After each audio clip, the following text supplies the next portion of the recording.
नमस्कार दोस्तों, आपका स्वागत है आपके अपने चैनल इन्वेस्टोलॉजी इंडिया में। दोस्तों, आज हम बात करने वाले हैं रिलायंस इंडस्ट्रीज़ की। रिलायंस लगातार 2 दिनों से काफ़ी ज़्यादा तेज़ी दिखा रहा है और लगभग इसने 10% की तेज़ी 2 दिन के अंदर ही दिखा दी है। तो आज हम जानेंगे कि इस तेज़ी की वजह क्या है, साथ ही साथ देखेंगे कि रिलायंस के हमें आगे आने वाले दिनों में क्या टारगेट्स देखने को मिलेंगे। इसके साथ हमें कुछ न्यूज़ डेवलपमेंट्स निकल कर सामने आए हैं हमारे, हम उस न्यूज़ को भी देखेंगे और जानने की कोशिश करेंगे कि आगे आने वाले समय में रिलायंस का फ्यूचर क्या होगा। तो बिना किसी देरी के दोस्तों फिर शुरू करते हैं। दोस्तों, अब आपके सामने रिलायंस का प्राइस आ गया है। जैसा कि आप देख सकते हैं 2160 रुपये अभी रिलायंस का प्राइस चल रहा है और आज इसने 3% के आसपास की तेज़ी दिखाई है। पिछले कुछ दिनों में देखेंगे तो 2 दिन के अंदर अंदर ही ये 10% की तेज़ी दिखा चुका है और आगे और कितनी तेज़ी दिखाएगा इस पर हम चर्चा करेंगे। अगर हम इसका 52 वीक लो देखते हैं तो वो 1412 रुपये के आसपास है और 52 वीक हाई इसका 2370 रुपये पर है। यानी अभी 2100 से 2300 की जर्नी करना अभी इसे बाकी है। अगर आगे देखेंगे तो रिलायंस की मार्केट कैप अभी 14 लाख करोड़ के आसपास पहुंच गई है। थोड़े दिन पहले ये 12 लाख करोड़ के आसपास थी। कल का शेयर का डिलीवरी परसेंटेज 38% था। 38% शेयर के लिए एक अच्छा डिलीवरी परसेंट होता है। जैसा कि आप जानते हैं 20 से 25% के ऊपर अगर किसी शेयर का डिलीवरी परसेंटेज होता है तो वो काफ़ी अच्छा माना जाता है। आगे चल के हम इसके रिटर्न भी देख लेते हैं कि एक साल में रिलायंस ने कितने रिटर्न दिए हैं। अगर हम एक साल की रिटर्न की बात करें तो रिलायंस ने 47% के रिटर्न दिए हैं और ये रिटर्न काफ़ी ज़्यादा अच्छे हैं। 6 महीने में 10% के और पिछले 1 महीने में 8% के रिटर्न दिए हैं। दोस्तों, रिलायंस के लिए एक बात बताता हूँ आपको। रिलायंस का स्टॉक आपको केवल सिंपल रिटर्न ही नहीं देगा। अगर रिलायंस के स्टॉक में अगर आप प्रॉपर रणनीति अपनाएंगे तो ये एक रेंज बाउंड स्टॉक है। प्रॉपर आपको खरीद एंट्री और एग्जिट का प्रॉपर मौका देता है। अगर आप सही लेवल पर एंट्री लेकर सही लेवल पर एग्जिट करेंगे तो आपको मुनाफा मिलेगा। तो आप अगर सीधी चाल का इंतजार ना करते हुए ये से छोटे छोटे ट्रेड भी लेंगे तो आपका जो रिटर्न का परसेंटेज है वो काफ़ी ज़्यादा बढ़ जाएगा। इसमें आपको बहुत सारे मौके मिलेंगे एंट्री के और बहुत सारे मौके मिलेंगे एग्जिट के। दोस्तों, अब मैं आपके साथ न्यूज़ डिस्कस करना चाहूँगा कि ये न्यूज़ आज ही के दिन 31 मई के दिन आई है। ईटी में ये आई है और यहाँ पर आप देख सकते हैं कि रिलायंस इंडस्ट्रीज़ के टारगेट जो जेफरीज ने दिए थे वो और ज़्यादा इन्होंने बढ़ा दिए हैं। अब इस अपसाइड का कारण क्या बता रहे हैं? अपसाइड का कारण वो ये बता रहे हैं कि जो इनका पेट्रोकेमिकल बिजनेस था, जो इनका ट्रेडिशनल बिजनेस है, उसमें बहुत ज़्यादा इंप्रूवमेंट हमें देखने को मिलेंगे आगे आने वाले क्वार्टर में। तो इसी इम्प्रूवमेंट के कारण इन्होंने अपना टारगेट 50% से और ज़्यादा बढ़ा दिया है। आगे चलकर अगर हम न्यूज़ को डिटेल में समझें तो जो इनका ऑयल टू केमिकल बिजनेस है वो काफ़ी समय से रेंज बाउंड ट्रेड कर रहा था फरवरी से, लेकिन अब कुछ ऐसे सिग्नल्स और कुछ ऐसे सिनेरियो बन रहे हैं जिसके कारण ये ऑयल टू केमिकल बिजनेस में काफ़ी ज़्यादा इंप्रूवमेंट हमें देखने को मिलेगी। वो चाहे इंटरनेशनल ग्लोबल का मार्केट में ऑयल की प्राइसेस हो या फिर कंपनी की इंडिविजुअल परफॉर्मेंस हो, हर सिनेरियो से हमें ऑयल टू केमिकल बिजनेस में एक नई ग्रोथ देखने को मिलेगी, ऐसा इनका मानना है। और अगर हम टेक्नोलॉजी बिजनेस की बात करें तो अभी इस पर इन्होंने इतना फोकस नहीं करा है। जितनी भी तेज़ी है बता रहे हैं उसका कारण इनके ऑयल टू केमिकल बिजनेस का ही है। जो भी कुछ हुआ है इनका ट्रेडिशनल बिजनेस के कारण हुआ है। तो अभी इनका ऐसा कहना है कि जियो के प्लेटफॉर्म से अभी कोई ऐसी पॉजिटिव न्यूज़ देखने को नहीं मिल रही है या कोई ऐसा बहुत बड़ा कारनामा करने अभी होता हुआ नहीं दिख रहा है जियो की तरफ से जिसमें यह कह सके कि स्टॉक काफ़ी लंबी जंप कर देगा। अब अगर हम टिकट टैब पर आए तो यहाँ पर आप देख सकते हैं कि 66% एनालिस्ट ने इसमें बाइंग की रिकमेंडेशन दी है और टोटल 33 एनालिस्टों का कहना है कि इस स्टॉक में आप बाइंग की रणनीति अपना सकते हैं। अगर हम नीचे चल के इसका डेविएशन देखेंगे तो हमें हायर साइड पर 2500 के लेवल दिखाई पड़ते हैं, लेकिन जेफरीज ने इसका टारगेट बढ़ाकर 3000 के आसपास का कर दिया है। तो उनके अकॉर्डिंग ये लेवल 3000 तक भी जा सकते हैं, लेकिन अगर मेरा पर्सनल ओपिनियन माने तो सबसे पहले स्टॉक को अभी 2200 के लेवल क्रॉस करने दीजिए। अगर ये क्रॉस होते हैं तब हमें 2500 का वेट करना है। 2500 पर अगर अच्छा खासा सपोर्ट मिलता है और उसके बाद स्टॉक फिर से अपनी नई चाल पकड़ता है तो हमें 3000 के लेवल देखने को मिलेंगे। इंपॉर्टेंट बात यहाँ पर देखने की ये है कि इन्होंने लोअर साइड पर 38% का नेगेटिव दिखाया है। अब यहाँ पर अगर ऐसा होता है तो स्टॉक 1300 रुपये के आसपास आ जाएगा, लेकिन पर्सनली ये स्टॉक कभी भी 1300 नहीं आने वाला है दोस्तों। 1300 पर ये जब आता जब जियो और रिलायंस रिटेल की जो डील्स हुई है वो फाइनल नहीं हुई होती, लेकिन उसके बाद से अब ये वाले लेवल आना बहुत बहुत ज़्यादा मुश्किल दिखते हैं। अगर लोअर साइड पर आना ही आना होगा तो रिलायंस बहुत से बहुत 1800 तक आ सकता है दोस्तों। 1800 से नीचे जाने के लिए बहुत ज़्यादा प्रेशर लगाना पड़ेगा बियर्स को, तब जाके वो इस स्टॉक को 1800 से नीचे ले जा पाएंगे। अब दोस्तों जल्दी से हम स्टॉक के फाइनेंशियल्स के ऊपर भी नज़र डाल लेते हैं। अगर हम कंपनी की सेल्स को देखें तो ये लगातार कंसिस्टेंट बेसिस पर बढ़ती जा रही है और मार्च 2021 में कोरोना के कारण थोड़ी सी हल्की सी डिप देखने को मिली है। और अगर हम प्रॉफिट्स पर आएँ तो प्रॉफिट भी लगातार बढ़ते जा रहे हैं। 19,000 से बढ़ते बढ़ते आज 49,000 के आसपास हमारे प्रॉफिट्स आ चुके हैं।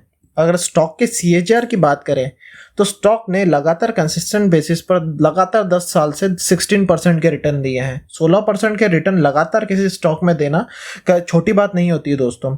5 साल की बात करें तो ये रिटर्न सीधे बढ़कर 35% हो जाते हैं और 3 साल में ये 31% हो जाते हैं। तो दोस्तों स्टॉक का CAGR काफ़ी शानदार है और स्टॉक ने इन्वेस्टर्स के लिए काफ़ी ज़्यादा वेल्थ क्रिएट कर दी है। यह स्टॉक डिविडेंड पेइंग स्टॉक नहीं है, यह स्टॉक टोटल ग्रोथ स्टॉक है और ग्रोथ पर फोकस करता है। अब आगे चलकर हम बैलेंस शीट को देख लेते हैं। बैलेंस शीट में अगर सबसे बड़ी चीज़ जो आपको देखने की है वो 2,23,000 रुपये का कर्जा है। एक्चुअल में कंपनी नेट डेट फ्री है, टोटल अभी डेट इसने चुकाया नहीं है। नेट डेट फ्री का मतलब दोस्तों ये है कि जब भी कंपनी चाहे अपने इन्वेस्टर से जो इन्होंने पैसा लिया है इन्वेस्टमेंट के फॉर्म में, उसका यूज़ करके ये कभी भी पैसा चुका सकती है। लेकिन अभी उस पैसे को ये अपने नए इन्वेस्टमेंट्स में और ग्रोथ के लिए लगा रहे हैं। तो जब वो ग्रोथ इंजन अच्छे से चलने लग जाएंगे तब वो धीरे धीरे ये डेट को भी चुका देंगे। तो दोस्तों डेट के मामले में ये दिख तो बहुत बड़ा डेट रहा है, लेकिन एक्चुअल में इसे इतना बड़ा नहीं मानना चाहिए। रिलायंस चाहे तो इस डेट को पूरी तरीके से चुका सकती है। तो बैलेंस शीट में भी कंपनी में किसी प्रकार की कोई दिक्कत हमें देखने को नहीं मिलती है। अब दोस्तों हम प्रमोटर होल्डिंग की भी बात कर लेते हैं कि शेयर होल्डिंग पैटर्न रिलायंस में कैसा है और प्रमोटर ने अपनी होल्डिंग इस शेयर में कैसी रखी है। अगर आप देखेंगे तो 50% की होल्डिंग के साथ रिलायंस अभी ट्रेड कर रहा है, यानी ये प्रमोटर ने अपनी होल्डिंग कांस्टेंट रखी है यहाँ पर। अगर हम FII की बात करें तो FII का ये सबसे फेवरेट स्टॉक है और 25% की होल्डिंग FIIs ने इसमें रखी है, यानी DII से भी ज़्यादा होल्डिंग FIIs ने अपनी रख रखी है। अगर हम DII की बात करें और डिटेल में देखेंगे तो आप देख सकते हैं दोस्तों इंश्योरेंस कंपनी ने 6% की होल्डिंग इसमें रखी है। जब मैंने आपको पहले भी बताया दोस्तों कि जब भी अगर इंश्योरेंस कंपनी किसी कंपनी में पैसा लगाती है तो वो बहुत सेफ इन्वेस्टमेंट देखती है।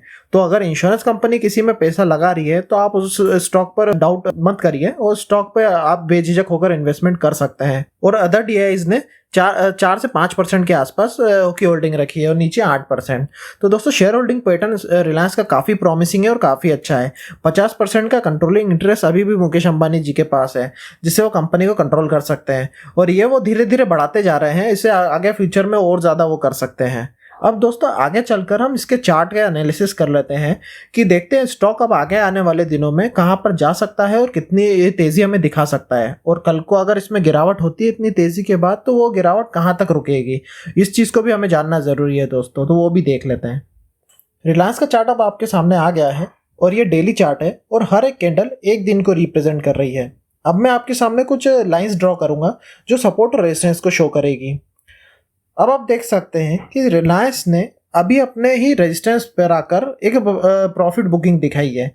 जैसा कि आप देख सकते हैं यहाँ पर इसने एक विक बनाई है। सबसे पहले स्टॉक ऊपर गया लेकिन वहाँ पर सस्टेन नहीं हो पाया, जो इसकी रेजिस्टेंस की लाइन थी वहाँ पर आकर इसने वापस से एक प्रॉफिट बुकिंग दिखाई है। तो यहाँ से ये वापस नीचे आया। अगर कल के दिन इसके इस लेवल के ऊपर रिलायंस चला जाता है और वहाँ ऊपर जाने के बाद अगर सस्टेन कर लेता है यहाँ पर थोड़ी देर और सस्टेन करने के बाद एक ब्रेकआउट दिखाता है, तो अब आपके लिए 2295 तक के या 2320 तक के लेवल खुल जाएंगे। उसके बाद अगर 2300 को भी रिलायंस क्रॉस कर देता है तो इसके पुराने all time high 52 week high के आसपास ये आ जाएगा, जो कि 2356 रुपये का है। और कल इसे यहाँ इस लेवल पर सस्टेन करना ज़रूरी है। एक बार ऊपर आए और हल्का सा सस्टेन कर जाए तो 2181 के लेवल पर इसका सस्टेन होना ज़रूरी है। और अगर हम डाउन साइड की बात करें कि कल को रिलायंस में प्रॉफिट बुकिंग ज़्यादा आ जाती है और हमें डाउन साइड देखने को मिलता है, तो ये डाउन साइड 2090 रुपये तक का देखने को मिलेगा, जो कि 2100 के आसपास का है। उसके बाद अगर और ज़्यादा इसमें गिरावट आती है तो फिर वो गिरावट सीधे 2010 की रेंज में हमें देखने को मिलेगी। ये 2000 से 2020 की रेंज होगी, वहाँ पर हमें देखने को मिलेगी। और इससे भी नीचे जाता है तो रिलायंस का सबसे ज़्यादा ऑल टाइम फेवरेट सपोर्ट है 1900 का सपोर्ट। 1900 का सपोर्ट पे तो रिलायंस इतनी बार आया है और यहाँ से रिवर्सल दिया है। तो ये जब जब 1900 पे स्टॉक आए आपको तो बिल्कुल आंख बंद करके इसमें बाइंग करनी है। लेकिन दोस्तों जिस प्रकार की हमें अभी तेज़ी देखने को मिली है, मुझे लगता है कि ये सपोर्ट जो बहुत स्ट्रॉन्ग सपोर्ट होता था अब ये खसक कर 2000 पर आ गया है। और हम 2000 के लेवल से पर भी अगर रिलायंस गिरावट दिखाता है और आता है तो बाइंग कर सकते हैं। और शॉर्ट टर्म के लिए ये बाइंग मैं लॉन्ग टर्म इन्वेस्टर्स के लिए बता रहा हूँ। अब शॉर्ट टर्म वालों के लिए मैं बोलना चाहूँगा कि शॉर्ट टर्म वाले अभी चाहे तो ये रिलायंस में अपनी पोजीशंस बना सकते हैं, लेकिन पोजीशन बहुत ज़्यादा हेवी मत बनाइएगा, क्योंकि हो सकता है कि यहाँ से और प्रॉफिट बुकिंग आए तो थोड़ा सा स्टॉक नीचे आ जाए, और नीचे आए तब आप और ज़्यादा बाइंग करके अपनी प्राइस को एवरेज आउट कर सकते हैं। और एक बार बस ये इस लेवल को क्रॉस करके सस्टेन कर ले तो ये अपनी तेज़ी दिखाना शुरू कर देगा, और 2300 के लेवल उसके बाद सीधे अपने 52 वीक हाई के लेवल पर चला जाएगा। तो वहाँ से आपको काफ़ी अच्छा रिटर्न देखने को मिलेगा। दोस्तों मैं नीचे आने की बात इसलिए कर रहा हूँ क्योंकि हमें कोई ऐसी स्ट्रॉन्ग न्यूज़ अभी तक देखने को नहीं मिली है। अब न्यूज़ जब आएगी, जब तक तो स्टॉक जो करना होगा वो कर चुका होगा ऑलरेडी। तो मैं इसीलिए आपसे पोजीशन थोड़ी सी कम रखने का बोल रहा हूँ, लेकिन मैं बाइंग के लिए मना नहीं कर रहा हूँ। आप बाइंग के लिए जाइए, अपनी पोजीशन और रिस्क साइजिंग को ज़रूर मैनेज करके रखिए। अननेसेसरी फोमो का शिकार होने की ज़रूरत नहीं है। आप ज़बरदस्ती में आप एंट्री ले लेंगे और ओवर साइजिंग कर लेंगे और कल को गिरावट आ जाती है तो फिर आपके लिए दिक्कत होगी, क्योंकि बहुत बार रिलायंस ने ऐसे झूठे सपने दिखाए हैं और वापस नीचे आए हैं अपने स्तरों पर। तो 2000 का एक अच्छा सपोर्ट है लॉन्ग टर्म के लिए, और उससे भी ज़्यादा गिरावट आती है तो 1900 का सपोर्ट तो है ही आप सबके लिए। 1900 का तो ऐसा सपोर्ट है कि आपको जितने शेयर हो सके उतने भर लीजिए। रिलायंस आपको इतने मौके देता है, एक बार यहाँ खरीदिए, फिर यहाँ बेचिए, यहाँ खरीदिए, यहाँ बेचिए। इस प्रकार से आप जितना पीछे जाएंगे उतने मौके आपको रिलायंस देगा खरीदने और बेचने के, बाहर निकलने के और एंट्री लेने के, जिससे आप ज़्यादा से ज़्यादा रिटर्न कमा सकते हैं। ज़रूरी नहीं कि स्टॉक का बिल्कुल एंड पकड़ना है और एकदम हाई पर ही बेचना है। आप बीच में भी 10-12 ट्रेड ले लेंगे तो वो रिटर्न उससे कहीं ज़्यादा बन जाएगा। अब ये तो कैश के लेवल थे जो मैंने आपसे डिस्कस करे। अब मैं F&O के लेवल्स भी बताना चाहूँगा कि F&O पे आप किस प्रकार की स्ट्रेटेजी रख सकते हैं और मैं किस प्रकार की स्ट्रेटेजी आगे रखने वाला हूँ। अब हम वो डिस्कस कर लेते हैं। दोस्तों अब हम NSE की साइट पर आ गए हैं और यहाँ पर मैंने रिलायंस ओपन कर लिया है। यहाँ पर ऑप्शन चेन को मैंने क्लिक करके ऑप्शन चेन भी ओपन कर लिया है। अब दोस्तों मैं यहाँ पर आपको पुट सेलिंग की राय देने वाला हूँ। इसमें कॉल बाइंग की राय नहीं दूंगा, क्योंकि कॉल बाइंग रिस्की हो सकती है और इससे आपका नुकसान ज़्यादा हो सकता है। इसलिए जो भी करें हम बिल्कुल सेफ करें। हम रिटर्न थोड़ा सा कम कमा लेंगे लेकिन कमाएंगे ज़रूर, और कॉल बाइंग करके या F&O में बेफिजूल की रिस्की पोजीशन लेकर हमें नुकसान नहीं करना है। तो रिलायंस अभी जैसे कि आप देख सकते हैं 2153 रुपये पर चल रहा है। और अगर हम जून की एक्सपायरी देखें और पुट सेलिंग की बात कर रहा हूँ दोस्तों, अगर आप पुट सेल करते हैं तो जब शेयर बढ़ेगा तब आपको मुनाफा होना शुरू हो जाएगा, और इनकेस अगर शेयर नीचे आता है और इन द मनी हो जाता है तो पुट सेलिंग करने से आपके पास ये बेहतरीन ऑप्शन होगा कि आप शेयर को सस्ते रेटों पर एक्वायर कर सकते हैं। जैसा कि अभी हमने देखा है कि 2000 का सपोर्ट 1900 से खसक कर अब 2000 पर आ गया है। तो 2000 पर जो हमारे ओपन कॉन्ट्रैक्ट है वो 7000 के आसपास दिख रहे हैं, जो पूरी ऑप्शन चेन में सबसे ज़्यादा है, जिससे आप देख सकते हैं कि लोगों का कॉन्फिडेंट 2000 पर बढ़ गया है और 2000 को वो एक अच्छा सपोर्ट मान रहे हैं। तो 2000 के लेवल पर आप पुट सेलिंग कर सकते हैं। लेकिन करंट मंथ पर अगर देखेंगे तो 13 रुपये की आपको प्रीमियम देखने को मिल रही है, जिसमें लॉट साइज रिलायंस का 250 शेयर का है। तो 13 रुपये की प्रीमियम थोड़ी सी कम हो जाती है। अगर हम नेक्स्ट मंथ में सौदा लेते हैं तो ये प्रीमियम का अमाउंट बढ़ जाएगा और मार्जिन आपके लिए लगभग उतना ही सेम रहेगा। तो आगे चलकर हम मार्जिन से कितना परसेंटेज मिल रहा है वो भी डिस्कस कर लेंगे। तो अब सबसे पहले हम नेक्स्ट मंथ में आते हैं। नेक्स्ट मंथ में क्या ओपन कॉन्ट्रैक्ट्स है और क्या पोजीशन चल रही है एक बार उसको देख लेते हैं। यहाँ पर हम जुलाई में आ गए हैं और जुलाई में जैसा कि आप देख सकते हैं कि 33 रुपये के आसपास की प्रीमियम चल रही है। यानी आप अगर पुट सेल करेंगे तो 250 इंटू 33 रुपये आपको मिलेंगे। अगर स्टॉक में कल को गिरावट आती है तो ये प्रीमियम बढ़ जाएगी, और प्रीमियम अगर बढ़ती है तो आपके लिए सेलिंग के लिए एक अच्छी अपॉर्चुनिटी होगी और बढ़ी हुई प्रीमियम पर आप सेल कर सकते हैं, क्योंकि जब स्टॉक रिवर्सल लेके वापस ऊपर जाने लगेगा तो बहुत तेज़ी से आपकी प्रीमियम गलना शुरू कर देगी, जिसके कारण आपको बहुत जल्दी मुनाफा होना शुरू हो जाएगा। अब इसमें कितना मार्जिन लग रहा है एक बार वो भी हम देख लेते हैं। अब दोस्तों आपके सामने रिलायंस का पुट का भाव आ गया है। आप जैसा कि देख सकते हैं 33 रुपये, ये 34 रुपये के आसपास ये चल रहा है, तो हम इसे राउंड में हम 34 रुपये मानेंगे। और ये 2000 का जुलाई का पुट है। अब इसमें हम जैसे ही सेल करेंगे तो सेल में आपको देखने को मिलेगा कि 84,000 रुपीज़ का मार्जिन हमें देखने को मिल रहा है। तो हमें 34 रुपये पर 250 रुपये का लॉट, 250 शेयर का लॉट है, जिससे हमें 8,500 के आसपास की प्रीमियम मिलेगी। और अगर हम इसे परसेंटेज टर्म में इसमें देखें तो टोटल हमें 2 महीने का 10% के आसपास का रिटर्न देखने को मिलेगा। और अगर इसे डिवाइडेड बाय 2 करेंगे तो 1 महीने का रिटर्न हमारा 5% हो जाएगा। यानी कि अगर आप 2000 का पुट रिलायंस का 34 के भाव में बेचते हैं और 84,000 रुपीज़ के मार्जिन के साथ बेचते हैं तो आपको 5% पर मंथ का रिटर्न मिलेगा, अगर share out of the money OTM हो जाता है। और अगर कल को ये दोस्तों इन द मनी हो भी जाता है ना दोस्तों, तो ये रिलायंस का शेयर है, आपको निराश नहीं करेगा और आपको निकलने के बहुत बेहतरीन मौके देगा। तो ये मतलब सबसे बड़ी कंपनी में आप पैसा लगा रहे हैं तो आपको चिंता करने की ज़रूरत नहीं है। तो 2000 का सपोर्ट इसका काफ़ी ज़्यादा अच्छा है और 2000 के सपोर्ट पर आप पुट सेलिंग कर सकते हैं, जो कि मैं भी आगे आने वाले समय में करने वाला हूँ। अब 2000 के सपोर्ट में अगस्त मंथ में क्या चल रही है प्रीमियम, एक बार उसको भी देख लेते हैं। हो सकता है अगस्त मंथ में ज़्यादा प्रीमियम चल रही हो, क्योंकि नए कॉन्ट्रैक्ट्स ओपन हुए हैं तो वहाँ पर हमें ज़्यादा रिटर्न देखने को मिले। तो आप जुलाई और अगस्त दोनों में अपने ट्रेड ले सकते हैं ऑप्शन सेलिंग के। अब ये अगस्त मंथ में 2000 का पुट आ गया है आपके सामने। यहाँ पर लास्ट ट्रेडेड प्राइस ये 47 रुपये दिखा रहा है और अगर आज का हाई देखें तो 66 रुपये है और आज का लो है 42 रुपये। दोस्तों मैं बताना चाहूँगा अगस्त मंथ अभी नया शुरू हुआ है और इसमें कॉन्ट्रैक्ट्स अभी धीरे धीरे होना शुरू हुए हैं, तो यहाँ पर इसी कारण आपको इतना ज़्यादा डेविएशन देखने को मिल रहा है। यहाँ पर धीरे धीरे जब वॉल्यूम होना शुरू हो जाएगा और लिक्विडिटी आना शुरू हो जाएगी तो ये गैप कम होता जाएगा। तो दोस्तों मेरे हिसाब से अभी 1-2 दिन और रुक जाइए। अगर अगस्त मंथ में आप ट्रेड करना चाहते हैं, अगस्त मंथ में अच्छे खासे सौदे और बन जाने दीजिए और क्या प्रीमियम उसके बाद एडजस्टेड निकल कर आती है वो उसके हिसाब से देखिए। और अगर प्रीमियम के हिसाब से अगर करंट रेट पर भी आप देखना चाहते हैं तो एक बार हम इस पे भी रिटर्न परसेंटेज कैलकुलेट कर लेते हैं। यहाँ पर आपको 88,000 का यहाँ पर मार्जिन लग रहा है, जो मार्जिन आपको जुलाई में लग रहा है उसी के आसपास यहाँ पर भी लग रहा है और साथ ही साथ 47 रुपये की हमें प्रीमियम देखने को मिल रही है।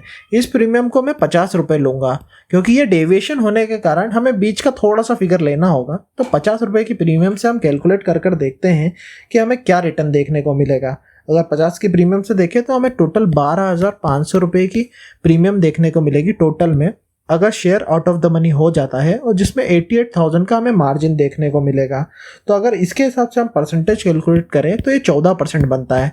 अब ये 14% जून, जुलाई और अगस्त 3 महीने के लिए है और इसे पर मंथ के हिसाब से अगर हम डिवाइड करेंगे तो ये आएगा लगभग 4.7% के आसपास, जो लगभग 5% के आसपास ही बन रहा है। अब इससे सेफ ट्रेड आपको और कहाँ मिलेगा। आप साल भर में FD करते हैं जहाँ 6 से 8% का रिटर्न मिलता है। आप यहाँ पे रिलायंस का शेयर 2000 के रेट पर एक्वायर कर रहे हैं और साल भर में ये इतने मौके देता है आपको बाहर निकलने के, महीने भर में ही आपको इतने मौके दे देगा बाहर निकलने के प्रॉफिट्स में कि आपका रिटर्न और ज़्यादा बढ़ जाएगा। इसलिए दोस्तों आप बेझिझक होकर 2000 के रेट पर पुट सेल कर सकते हैं। मैं भी यही रणनीति अपनाने वाला हूं और 1-2 दिन में अगस्त के सौदे में अगर ज़्यादा वॉल्यूम हो जाता है और अच्छे खासे ट्रेड देखने को मिलते हैं और प्रीमियम अमाउंट ज़्यादा मिलता है तब मैं वहां पर भी ट्रेड करूंगा। तो अभी हमने रिलायंस में ये देखा कि रिलायंस की ये जो ग्रोथ के कारण है, ये कारण पेट्रोकेमिकल को बताया जा रहा है। तो पेट्रोकेमिकल वाले सेगमेंट के कारण ये जो पूरी ग्रोथ है वो आ रही है। अभी दोस्तों कोई क्लियर खबर या फॉर्मल सोर्सेस से कोई बड़ी खबर नहीं आई है कि सऊदी अरामको की डील हुई है या 5G ट्रायल्स हो गए हैं या किसी प्रकार से मुकेश अंबानी जी ने अडानी जी को क्रॉस ना कर पाए इसलिए ये सब चीज़ें करी हैं। तो ऐसी सब रूमर्स है, रूमर्स पर आप बिल्कुल भी ध्यान मत दीजिए। आप पोजीशन अपनी रिस्क साइजिंग के अकॉर्डिंग लीजिए। मैं इसमें बाइंग की रिकमेंडेशन तो दे रहा हूँ, आप बाय अभी भी के करंट लेवल पर कर सकते हैं और कुछ आगे आने वाले कुछ दिनों में आपको अच्छी तेज़ी देखने को मिलेगी। लेकिन साथ ही साथ रिस्क को मैनेज करिए और पोजीशन को बहुत ज़्यादा मत बढ़ाइएगा, क्योंकि कल को यहाँ से रिवर्सल हुआ तो आपके पास मौका नहीं होगा अपनी पोजीशन को एवरेज करने के लिए। और रिलायंस सबसे बेस्ट स्टॉक है और इकोनॉमी का सबसे बेहतरीन स्टॉक है और ये पूरे इंडिया की ग्रोथ को दर्शाता है।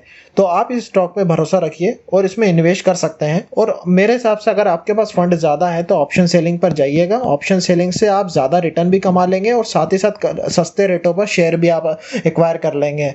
इसलिए मेरी बात मानेंगे, अगर आपके पास फंड ज़्यादा है तो ऑप्शन सेलिंग के थ्रू जाइए। अगर फंड कम है तो आप कैश सेगमेंट में भी अपनी रणनीति अपना सकते हैं। जो मैंने सपोर्ट और रेजिस्टेंस के लेवल बताए हैं उसे फॉलो करिए और आप देखेंगे आपको बहुत ज़्यादा रिटर्न देखने को मिलेगा। तो दोस्तों ये सारा डिस्कशन था रिलायंस इंडस्ट्री पर। कैसा लगा आपको मुझे बताएं और आपको ये वीडियो पसंद आया तो इसे लाइक कर दीजिए, क्योंकि आपके लाइक से मुझे अगला वीडियो बनाने के लिए मोटिवेशन मिलता है। और अगर आपको ये चैनल पसंद आता है तो इसे सब्सक्राइब कर दीजिए, क्योंकि आगे आने वाले समय में मैं और ऐसे वीडियोज़ लाता रहूँगा। और बेल बटन दबाना ना भूलें। और अभी तक बने रहने के लिए धन्यवाद।